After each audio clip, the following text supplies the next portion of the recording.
అందరికీ నమస్తే. ఈరోజు గోల్డెన్ కీ అనే దాని గురించి తెలుసుకుందాం. ఆధ్యాత్మిక మార్గంలో అసలు సిసలైన గోల్డెన్ కీ ప్రేమ.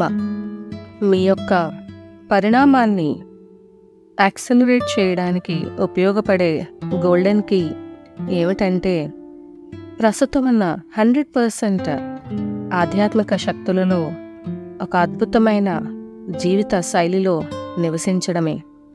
ఇలాంటి గోల్డెన్ కీకి కొంత విశ్లేషణ అవసరం. నాకు చేతనైనంత వరకు మీకు అర్థం చేయడానికి ట్రై చేస్తాను. ప్రతిరోజు పడుకునే ముందు మీరు మాస్టర్స్ని అడగాల్సిన విషయం ఏమిటంటే, రాత్రి అంతా మీ నిద్రలో స్పిరిచువల్ కరెంట్స్ ఆఫ్ ఎనర్జీలో ఉండాలని అడగాలి. పడుకునే ముందు కొద్దిసేపు ధ్యానం చేయడం కానీ, లేదా మీ యొక్క లైట్ కోఎఫిషియెంట్ని బిల్డ్ చేసే పనులు చేయడం కానీ చేస్తూ ఉండాలి. తద్వారా మీరు ఆటోమేటిక్గా నిద్రలో హయ్యర్ డైమెన్షన్స్కి వెళుతూ ఉంటారు. నిద్ర లేచిన తరువాత మీ యొక్క కలలు ఒక పుస్తకంలో రాసుకోవడం, వాటిని అర్థం చేసుకోవడం, ఇంటర్ప్రెట్ చేయడము, అనాలిసిస్ చేయడం అనేది జరుగుతూ ఉండాలి. స్నానం చేస్తున్నప్పుడు మెటాట్రాన్ని పిలవడం కానీ, లేదా ఆర్కిటూరియన్స్ని అడగడం కానీ చేయాలి. ఏం అడగాలి వీరిని అంటే, మీ యొక్క లైట్ కోఎఫిషియెంట్ని బిల్డ్ చేయమని అడగండి. తరువాత కొంత ధ్యానంతో మీ యొక్క రోజుని ప్రారంభించాలి. ఇలా ప్రారంభం అనేది feminine mode of receiving the spiritual current. అంటే మీరు రాత్రి పడుకున్నప్పటి నుంచి పొద్దున్న లేచి ప్రాతకాల ధ్యానం చేసినంత వరకు స్పిరిచువల్ కరెంట్స్ని స్వీకరించడం అనేది చేస్తున్నారు. స్వీకరణ అనేది స్త్రీతత్వపు చిహ్నం. తరువాత మీరు కనుక ఆధ్యాత్మిక మార్గంలో సంపూర్ణంగా ఉన్నట్టయితే, మీరు ఆ రోజు చేయాల్సిన క్లాసెస్ గాను, లేదు సందేశాలు రూపొందించడం కానీ, ఏదైనా యూట్యూబ్ వీడియోలు, కథనాలు లాంటివి ఆధ్యాత్మికమైనవి చెయ్యాలనుకుంటే అటువంటి పనిని మొదలుపెట్టి, అంటే అందరికీ పంచే పని లేదా అందరికీ మీ యొక్క విజ్ఞానాన్ని షేర్ చేసే పనిని మాస్కులైన్ మోడ్ ఆఫ్ ఎనర్జీస్, అంటే పురుషతత్వ చిహ్నానికి సంబంధం, దానికి గుర్తుగా చెప్పవచ్చు, ఇవ్వడం అనేది. రోజంతా ఈ 2 మోడ్స్లో ఉండాలి.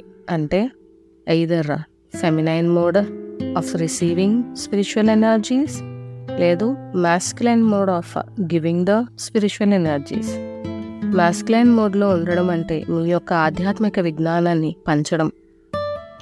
మీకు టీవీ చూడడం అనేది అలవాటు ఉంటే, శంబాలాలో ఉన్న అసెన్షియల్ సీట్లో కూర్చుని కానీ, లేదా లెండ్యూస్ ఆశ్రమంలో కూర్చున్నట్టు కానీ, మెల్కీజెడెక్ యొక్క బంగారు ఛాంబర్లో కూర్చున్నట్టు అనుకోండి. తద్వారా ఆ సమయంలో కూడా మీ లోపలికి స్పిరిచువల్ ఎనర్జీస్ ఫ్లో అనేది జరుగుతూ ఉంటుంది. మీకు ఒకవేళ ఆరోగ్యం సరిగ్గా లేకపోతే, మీ స్పిరిచువల్ బాడీని ఆర్కిటూరియన్స్ స్టార్షిప్లోని మెకానిజం ఛాంబర్లోకి పంపించి మరలా రిజువినేట్ చేయమని, బ్యాలెన్స్ చేయమని చెప్పండి. మీరు తినే ఆహారాన్ని బ్లెస్ చేస్తూ దాన్ని ఎనర్జైజ్ చేసిన తరువాత లోపలికి తీసుకోండి. అలాగే వాకింగ్కి వెళ్ళినప్పుడు నార్మల్గా వాక్ కాదు, అసెన్షన్ వాక్ అనేది ఉండాలి. మెటాట్రాన్ని కానీ, ఆర్కిటూరియన్స్ని కానీ పిలిచి లైట్ కోఎఫిషియెంట్ బిల్డింగ్ అనేది జరుగుతూ ఉండాలని చెప్పండి. వాక్ చేస్తున్నంతసేపు మీ యొక్క స్పిరిచువల్ బాడీని ఏదో ఒక అసెన్షన్ సీట్లో ఉంచినట్టుగా విజువలైజ్ చేయండి. అలాగే మీరు ఆ రోజులో చేయవలసిన విషయాల గురించి కూడా ఆలోచన చేసినప్పుడు ఈ అసెన్షన్ వాక్స్ని జర్నల్ వాక్స్గా కూడా అభివర్ణించవచ్చు. మీరు మీ వాహనంలో ప్రయాణిస్తున్నప్పుడు మెటాట్రాన్ని కానీ, ఆర్కిటూరియన్స్ని కానీ పిలిచి ఎనర్జీస్ని రన్ చెయ్యమని చెప్పండి. మీ యొక్క అన్ని శరీరాలలోకి మీరు ఒక మార్కెట్కి వెళ్ళినా మరేదైనా పనికి బయటికి వెళ్ళినా కూడా, అంటే ఇవన్నీ జరగడానికి ప్రత్యేకించి ధ్యానంలో కూర్చోవలసిన అవసరం లేదు. ఏ పని చేస్తున్నా కూడా స్పిరిచువల్ కరెంట్ అనేది మీ ద్వారా రన్ అవుతూ ఉండాలనేది చెబుతూ ఉండండి. ఎవరో ఒకరికి ఆర్కిటూరియన్స్, మెటాట్రాన్, మెల్కీజెడెక్ రోజంతా 24 గంటలు మీ స్పిరిచువల్ కరెంట్ రన్ అయినప్పుడు అద్భుతంగా మీ యొక్క లైట్ పొజిషన్ కూడా పెరుగుతూనే ఉంటుంది. మాస్కులైన్ మోడ్, ఫెమినైన్ మోడ్లో, ఇన్ అండ్ యాంగ్ మేనర్లో రోజులో మరల మీరు కొద్దిసేపు రెస్ట్ తీసుకున్నప్పుడు, అంటే చిన్న నాప్ వేసినప్పుడు కూడా అసెన్షన్ రిట్రీట్స్లోని స్పిరిచువల్ యాక్సలరేషన్కి మీరు వెళ్ళాలి అని సంకల్పాన్ని రిలీజ్ చేయవచ్చు. స్పిరిచువల్ కరెంట్స్ని ఇంకా అద్భుతంగా రన్ చేయడానికి మీరు చేయవలసింది సర్వీస్ వర్క్. మీరు ఏ ఉద్యోగం చేస్తున్నా కూడా సర్వీస్ అనేది ఒక యాటిట్యూడ్గా మారిపోవాలి. ఎవరితో మాట్లాడుతున్నా కూడా మీ మాటలు, ఎవరితో ఉంటున్నా కూడా మీ చేతలు అన్నీ కూడా మీ స్పిరిచువల్ పాత్లో లైట్ పొజిషన్ను పెంచే విధంగా ఉండాలి. అలా ఉంటున్నాయా లేదా అనేది చెక్ చేసుకుంటూ ఉండండి ఎల్లప్పుడూ. మీ యొక్క ప్రకంపన స్థాయిని పెంచుతూ మీ ఎవల్యూషన్ని మరింత ముందుకు తీసుకెళ్లే విధానంలో ఎప్పుడూ కూడా మీ లోవర్ సెల్ఫ్, నెగటివ్ ఈగోకి తావివ్వద్దు. తప్పనిసరిగా ఎల్లప్పుడూ మీ యొక్క సోల్ అండ్ స్పిరిట్తో అట్యూన్మెంట్లో పర్ఫెక్ట్గా వారితో సింక్రొనైజేషన్లో ఉండండి. అంటే దాని అర్థం తప్పులు ఎప్పుడూ చేయకూడదని కాదు, తెలిసి తప్పులు చేయకూడదు. మీకు మీరే ఒట్టు పెట్టుకోండి. పరిస్థితులు ఎలా ఉన్నప్పటికీ కూడా ఎప్పుడూ మీ ఆధ్యాత్మిక మార్గంలో వెనక్కి తగ్గనని, ఎంతైతే అంత సోల్ అండ్ స్పిరిట్కి సింక్రొనైజేషన్లో ఉంటూ ముందుకెళతానని శాశ్వతంగా, మీ యొక్క లోవర్ సెల్ఫ్ మరియు నెగటివ్ ఈగోకి శాశ్వతంగా తలుపుని మూసివేయండి. ఈ విధంగా మీ స్పిరిచువల్ ఎవల్యూషన్ని అద్భుతంగా యాక్సిలరేట్ చేయవచ్చు. ఎల్లప్పుడూ ఆనందంతో, ప్రేమతో, క్షమాగుణంతో ప్రశాంతంగా ఉంటానని మీకు మీరే చెప్పుకుంటూ ఉండండి. బాహ్యమైన పరిస్థితులు ఎలా ఉన్నప్పటికీ కూడా మీకు అనవసరం. మీ జీవితంలో ప్రాఫిట్ వచ్చినా, లాస్ వచ్చినా, ప్లెజర్ అయినా, పెయిన్ అయినా, సిక్నెస్ అయినా, హెల్త్ అయినా, విక్టరీ అయినా, డిఫీట్ అయినా, ఏదైనప్పటికీ కూడా జనాలు మిమ్మల్ని పొగిడినా లేదు క్రిటిసైజ్ చేసినా మీకు సంబంధం లేదు. ఇటువంటి జీవన విధానమే consciousness of the God self. అంటే బయట పరిస్థితులు, మీ చుట్టూ ఉన్న పరిస్థితులు ఎలా ఉన్నప్పటికీ కూడా మీరు ఈ చెప్పిన విధానంలో జీవించడమే గాడ్ సెల్ఫ్ కాన్షియస్నెస్. మీ పరిస్థితులు, మీ చుట్టూ ఉన్న పరిస్థితులు మీరు అనుకున్నట్టు జరగకుండా ఉంటే వెంటనే ఒక పాజిటివ్ అఫర్మేషన్ చేయండి. లేదు మీ యొక్క నేను అనే ఉనికికి చెప్పండి హీల్ చెయ్యమని, పరిస్థితిని బ్యాలెన్స్ చెయ్యమని. అటువంటప్పుడు మీ యొక్క మైండ్ ఎల్లప్పుడూ గాడ్ మీద, పర్ఫెక్షన్ మీద, అబండెన్స్ మీద ఉంటుంది. ఇక్కడ అసలైన కీ ఏమిటంటే మీ మైండ్ని స్టడీగా కాంతిలో ఉంచడమే. అన్ని వేళలా అసెన్షన్ మరియు సర్వీస్కి ఫోకస్డ్గా ఉంచడమే మీరు చేయవలసింది. అంతకు మించి మరేదీ కాదు. తెలిసి తప్పులు చెయ్యవద్దు. మీరు జడ్జిమెంట్ చేయడంలో కానీ ఎప్పుడైనా తప్పు చేస్తే వాటి నుంచి నేర్చుకొని ముందుకు వెళ్ళిపోవడమే. ఏ ఒక్క సింగిల్ మూమెంట్ని కానీ, ఒక్క క్షణం కానీ, ఒక్క బిట్ ఆఫ్ ఎనర్జీని కానీ వేస్ట్ చెయ్యవద్దు. ప్రతి ఆలోచన, ప్రతి పదము, ప్రతి క్షణము, ప్రతి ఎనర్జీ మీరు అసెన్షన్ మార్గంలో ముందుకు వెళ్ళడానికి ఉపయోగించుకుంటూ ఉండాలి. పైన చెప్పినవన్నీ కూడా మీరు ఉద్యోగంలో ఉన్నా, మీ కుటుంబ సభ్యులతో ఉన్నా, మీ ఫ్రెండ్స్తో ఉన్నా, ఎటువంటి పరిస్థితుల్లో ఉన్నా కూడా సాధనలో ఉంచుకోవాల్సిందే.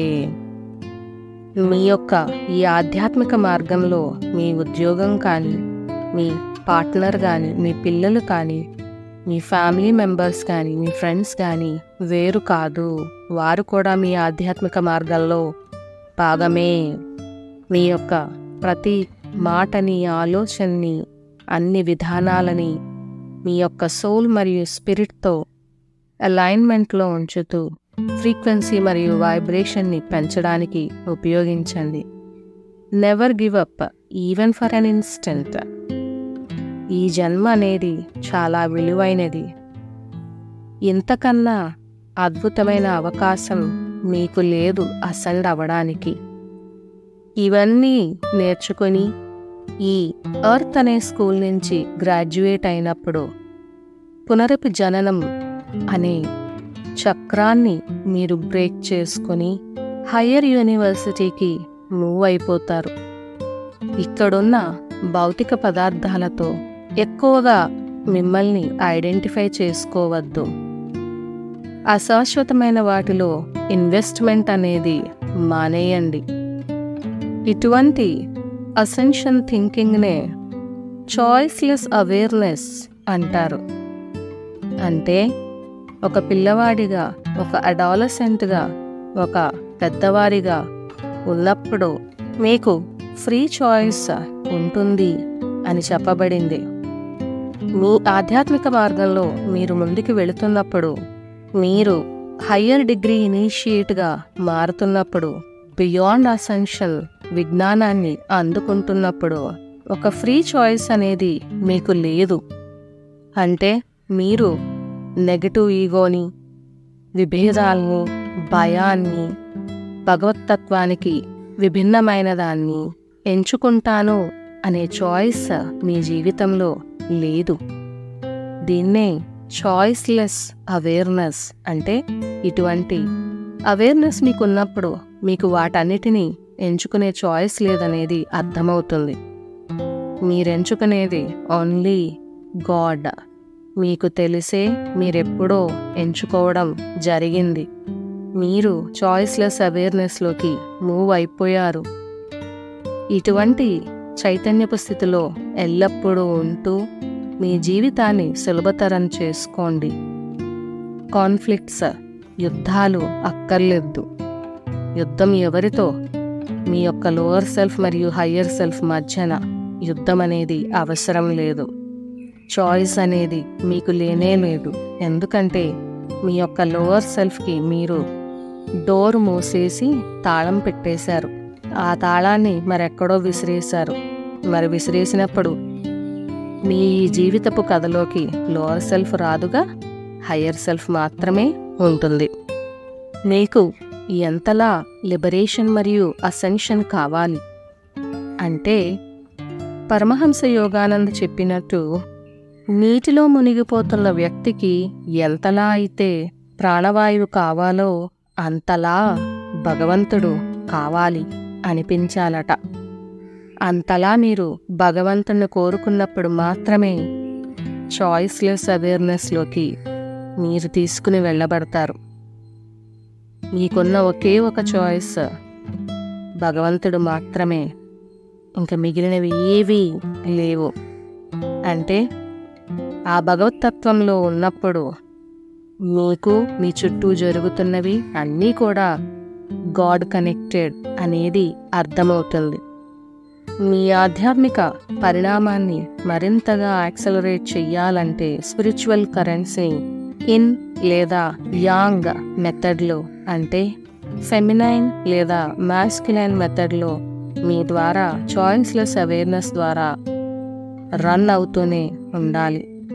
మీ జీవితంలో, మీ వాస్తవంలో లోవర్ సెల్ఫ్ కానీ, ప్రపంచంలో ఓవర్ ఐడెంటిఫికేషన్ విత్ మ్యాటర్ అంటే ఇక్కడున్న పదార్థాలతో, వస్తువులతో, రకరకాల విధానాలతో ఓవర్ ఐడెంటిఫై చేసి ఇది నాది, నాదే, ఇది నాకు కావాలి, ఇలాంటివి ఉండవు. ఇంకా సెల్ఫిష్గా కానీ, విభేద గుణంతో కానీ, భయంతో కూడిన టెంప్టేషన్స్ కానీ, మీ యొక్క చైతన్యంలో మనుగడ సాగించడానికి అవకాశం లేదు. ఎందుకంటే మీ చైతన్యాన్ని మీ యొక్క అతి గొప్పదైన నేను అనే ఉనికితో శాశ్వతంగా లాక్ చేయబడింది. మీ చాయిస్లెస్ అవేర్నెస్ మిమ్మల్ని కాన్షియస్గా అటువైపు లాగివేయడాన్ని ఆపేశాం. అన్కాన్షియస్గా మీరు ఇటువంటి వాటి వైపు వెళ్ళినా కూడా మళ్ళీ మీ కాన్షియస్ మైండ్లోకి వచ్చేసి అవేర్నెస్లోకి వచ్చేసి లేదు నువ్వు గాడ్ రియలైజేషన్లో ఉన్నావు, గాడ్కి ట్యూనింగ్లో ఉన్నావు అని ఆటోమేటిక్గా మిమ్మల్ని తీసుకుని రావడం అనేది జరుగుతుంది. ఇదే మీకు ఈరోజు ఇవ్వబడిన గోల్డెన్ కీ. విజయం కాంతిదే. Thank you.